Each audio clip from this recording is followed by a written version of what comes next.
we're live. We are thrilled to be with you again today on a subsequent Thursday to share with you another author interview. I'm Sharon Weinstein and my co-host is Dina Redinger. We are the co-authors of Healing Healthcare, Evidence-Based Strategies to Mend Our Broken System. Nurses remain the backbone of healthcare, and little has been done or even studied to remedy a system that is obviously in crisis. Think about it. If this is not addressed now, humankind will suffer. This book is packed with solutions to the problems that plague our system today, the issues that lead to the troubling sentiments among prospective and existing nurses. Nurse leaders share their experiences, their thoughts, their evidence, and their strategies to ensure the health of our healthcare system. You will find actionable steps for fixing a system that is currently suffering in silence, and that must end. We must get this book into the hands of those making the decisions. But before we start, I'd like to acknowledge each of you for joining us today. We have viewers from across the globe. We'd appreciate it if you use the chat and let us know where you're from. You can comment in the replay and we will respond. But for now, I'm going to turn it over to Dina to introduce our guest.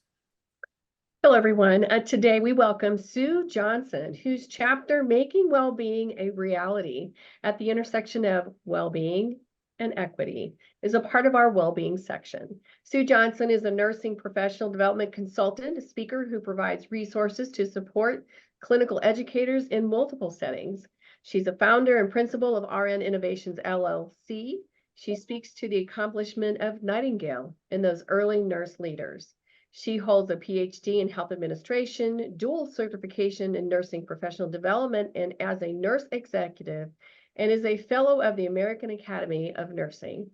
She's a mentor, a peer reviewer, a leader who encourages nurses to succeed personally and professionally, and she's one of our authors of our soon-to-be-released book, Healing Healthcare. Sue, welcome to have you on our show today. Thank you very much. I'm glad to be here. Yes, and I wanted to just start with this question. Why come on this journey with us at all? What spurred you to come on and be an author? I have known Sharon for quite some time, have attended many of her programs, and really enjoyed every one. I will tell you, I've been a nurse for many years. Well-being is the current buzzword in our profession, and it needs to move beyond that. My history itself is I did not take good care of myself years ago. Most nurses did not. We worked those double shifts, came back, worked again, ate whatever potato chips, etc., were available, and expected that we would go on and on forever. I have learned over the years that you do have to pay attention to health, physical, social, spiritual, and emotional, and well-being is something that each of us needs to aspire to. At this point in time, when I began my journey in this area of practice, I had joined the American Academy of Nursing, and I'd become part of a group there that was trying to do some research on what is well-being. The definition had been all over the map. We were not quite sure what we were doing. So we did about 8 months of solid research, seeing what was available, the do's, the don'ts, the yeses, the no's. And as we finished that, we developed an article for publication that published in Nursing Outlook called Nurse Wellbeing, a Concept Analysis. That stimulated me to move a bit beyond, because before then, my concept of health was pretty well relegated to myself and what I was doing or wasn't. Now I began to see what you have all seen from the pandemic onward, that it's not just the absence of burnout, but the pandemic showed us burnout. It showed us nurse suicides. It showed us everything the negative that could have happened, from moral injury to secondary traumatic stress And we lost a lot of our nurses who would have been valuable in the profession because well-being wasn't on the agenda. It was work harder and faster and get done what you have to get done and take shortcuts as you need to. And as we came back from the pandemic, we had a nursing group in the United States, all of us, who were feeling stressed and pressed a bit in terms of what we did. If you look at what ANA has been doing the last several years, they have been focusing very much on ANA's Healthy Nurse, Healthy Nation. And it is still available online to give nurses an opportunity to care for themselves free of charge. If you haven't taken that up, please do. And we are seeing more and more stress on mindfulness, coping strategies, all the things that we should have been doing for years that we were not. So I got on the bandwagon. And I decided that when Sharon contacted me and said, what would you like to write in this book? I said, I would like to write about well-being because we have talked about it forever. And now we need to make some decisions and do things that will help nurses achieve true well-being in the workplace. And that has not been effectively done to this point in time. I also want to stress one other thing before we move on, and that is that at this point, it's not the nurse's issue alone. Please do not ever feel that because we wrote a chapter in a textbook and said, oh, you need to look at well-being. Yes, you do. I do. We all do in the profession. But at this point in time, we all need to be looking at what's the organization doing. If you are working for an employer, that employer needs to come on board and the organization must own well-being along with the nurse. That's vitally important. Thank you. So you're right. You know, you inspired me so much just with that response. This is something that is not within our bailiwick. We can't do this alone. It does need to start at the top. And it needs to be at every level of an organization. So as you were speaking about your work with the Academy, it reminded me of the fact that, I don't know if you're aware of the fact that I'm part of the fatigue writing group that's part of the Academy from the expert panel. And what's interesting is you would be a perfect fit for our group.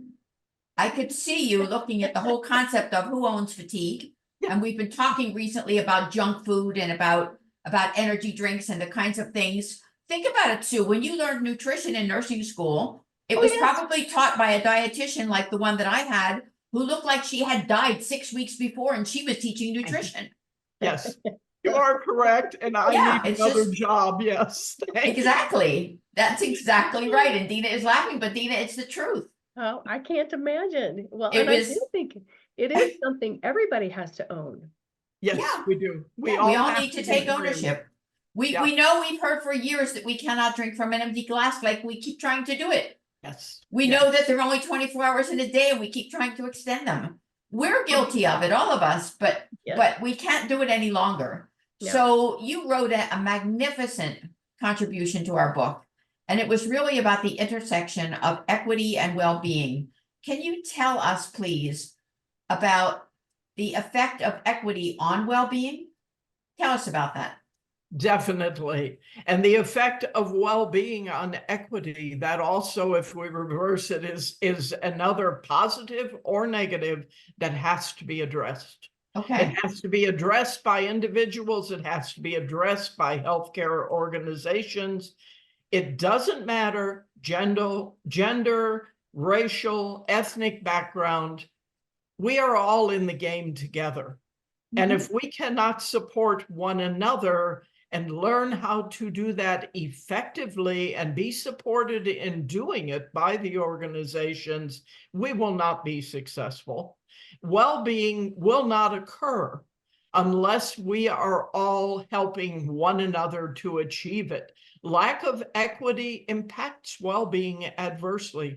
It truly does. You will see that as you read what I've written in here. We all have biases.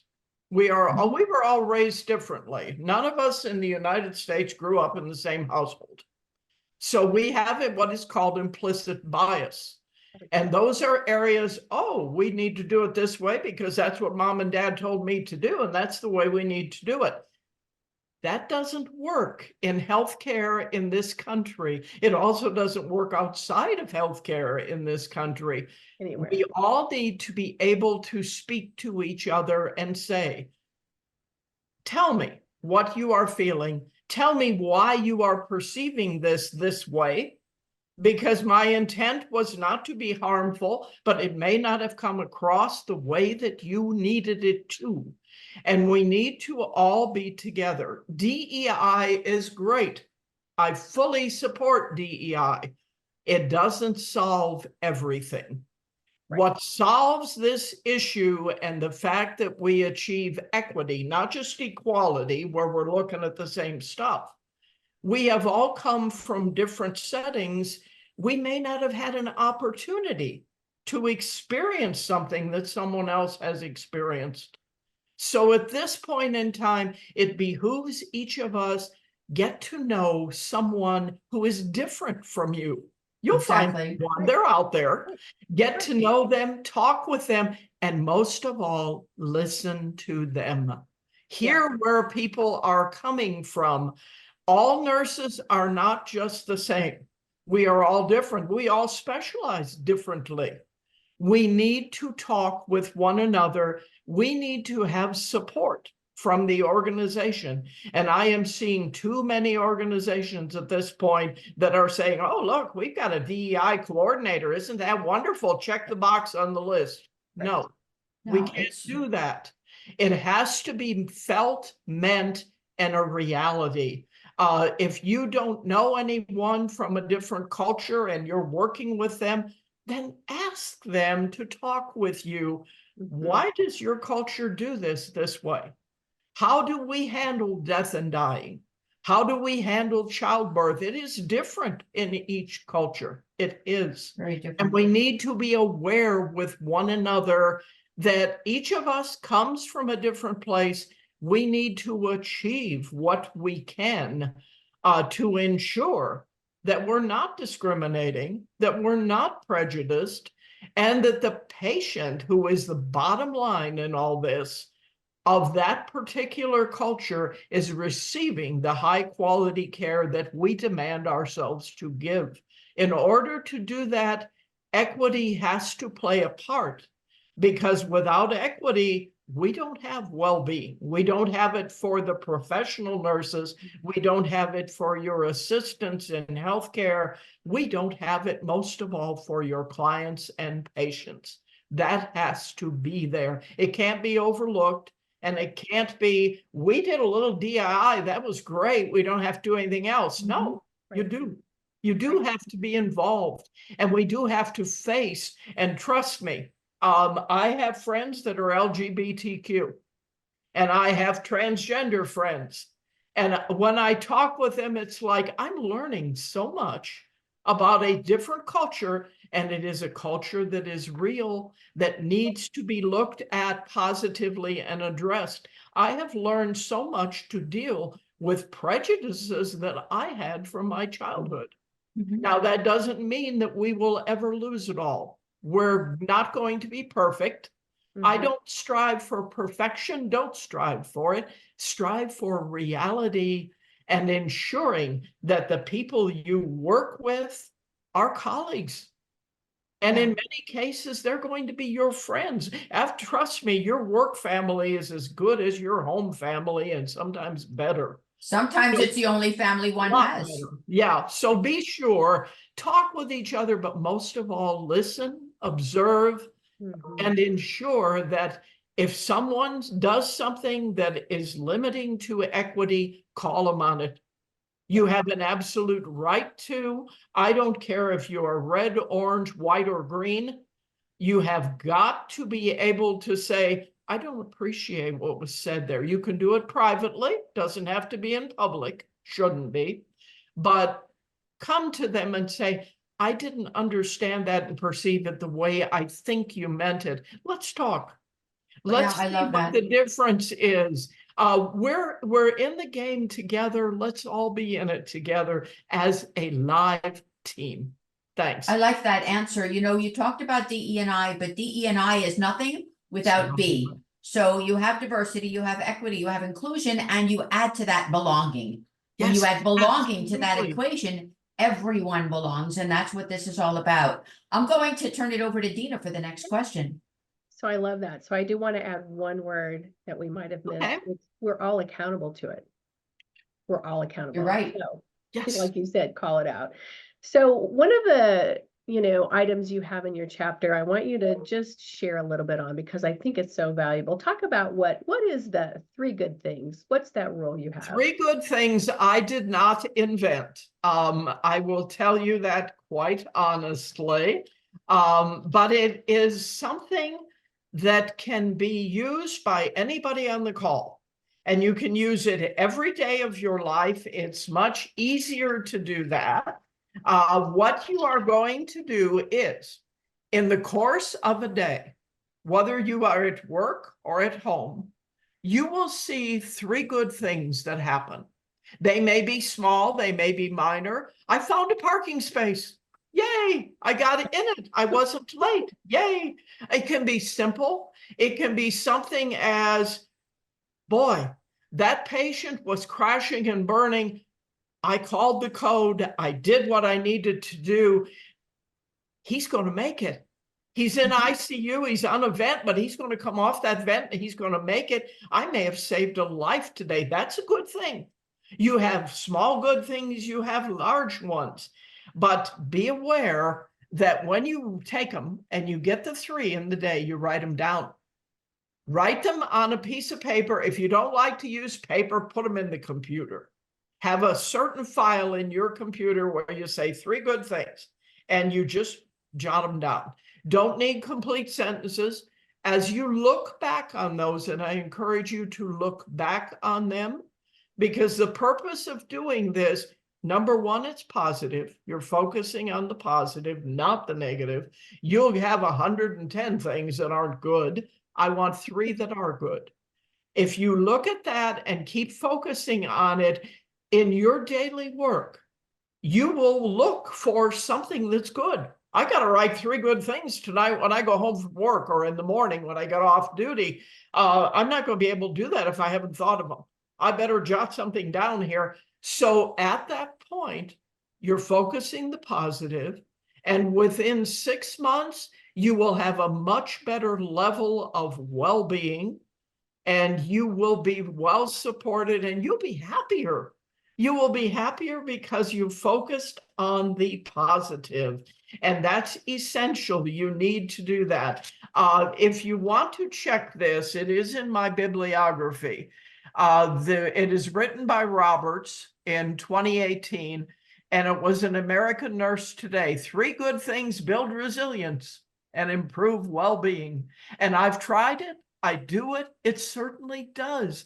Because when I look back, and I look back at the end of every week, when you look back at the end of the week, hey, it wasn't as bad as I thought it was. Look at what I accomplished. Look at what we found. It may be small, it may be large. I think if you try 3 good things, you will enjoy it.